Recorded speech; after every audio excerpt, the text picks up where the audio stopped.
मेरा बेटा बिना मुकदमे के हिरासत में मारा गया।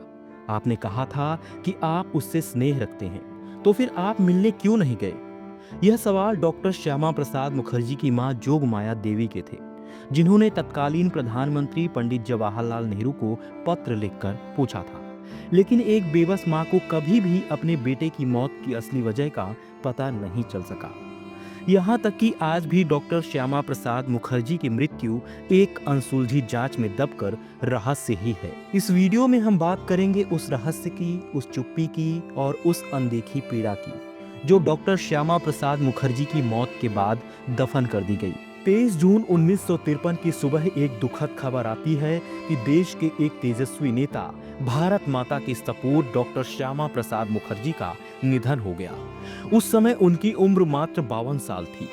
डॉक्टर मुखर्जी ने 1953 में जब कश्मीर के विशेष दर्जे का विरोध किया तो उन्हें बिना मुकदमे के गिरफ्तार कर लिया गया और कश्मीर सरकार ने उन्हें जेल में डाल दिया और फिर कुछ ही हफ्तों बाद उनकी मौत की खबर आई। कहा गया कि कश्मीर की जेल में उनकी तबीयत बिगड़ी और उनका निधन हो गया।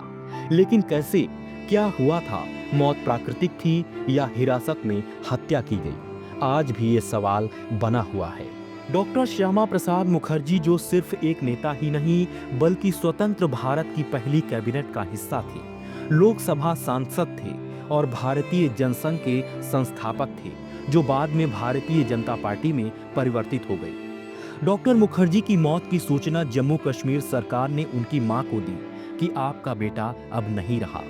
अपने बेटे को खोने का दर्द लिए एक मां ने तत्कालीन प्रधानमंत्री पंडित नेहरू को एक पत्र लिखा। उन्होंने लिखा, मेरा बेटा हिरासत में मर गया, बिना मुकदमे के हिरासत में। आप कहते हैं कि आपने मेरे बेटे की हिरासत के दौरान कश्मीर का दौरा किया था। आप उनके प्रति अपने स्नेह की बात करते हैं, लेकिन मुझे आश्चर्य है कि आपको वहां व्यक्तिगत रूप से उनसे मिलने और उनके स्वास्थ्य और व्यवस्थाओं के बारे में जानने से किसने रोका? मुझे जम्मू और कश्मीर सरकार से पहली सूचना मिली कि मेरा बेटा अब नहीं रहा और कितने क्रूर और संक्षिप्त तरीके से यह संदेश दिया गया। जोगमाया देवी का वो पत्र आज भी पढ़ने वालों की आत्मा को झकझोर देता है। श्यामा प्रसाद मुखर्जी की मौत के कई महीनों बाद उनकी मृत्यु के कारणों की जांच के लिए पश्चिम बंगाल विधानसभा में एक प्रस्ताव पास हुआ, जिसमें राज्य सरकार से केंद्र सरकार को भारत के सर्वोच्च न्यायालय के एक न्यायाधीश को अध्यक्ष बनाकर एक आयोग के माध्यम से जांच करने का अनुरोध करने के लिए कहा गया। हालांकि जैसे ही यह प्रस्ताव आया, कांग्रेस के विधायकों ने उसमें संशोधन कर दिया। कहा गया कि भारत सरकार कुछ नहीं कर सकती, ये जम्मू कश्मीर का विषय है और जम्मू कश्मीर को विशेष दर्जा प्राप्त है। भारत सरकार की कार्यकारी शक्तियां वहां केवल रक्षा, विदेशी मामले और संचार के संबंध तक ही हैं।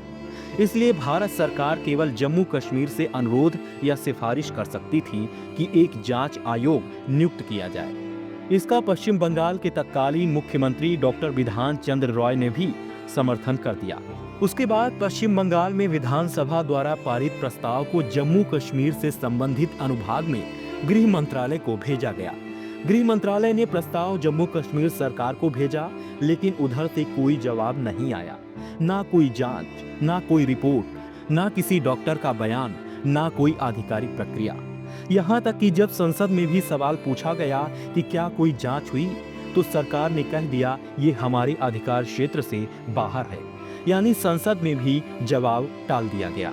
कुल मिलाकर श्यामा प्रसाद मुखर्जी की मौत की कभी जांच को लेकर तीनों सरकारें, केंद्र, राज्य और जम्मू कश्मीर, सबने एक तरह से आंखें मूंद ली। जिस नेता ने एक देश में 2 विधान, 2 प्रधान, 2 निशान नहीं चलेंगे का नारा दिया, उसी की मौत को न्याय नहीं मिला। आपको क्या लगता है, क्या डॉक्टर श्यामा प्रसाद मुखर्जी की मौत के रहस्य पर फिर से जांच होनी चाहिए? अपने विचार कमेंट करके जरूर बताएं।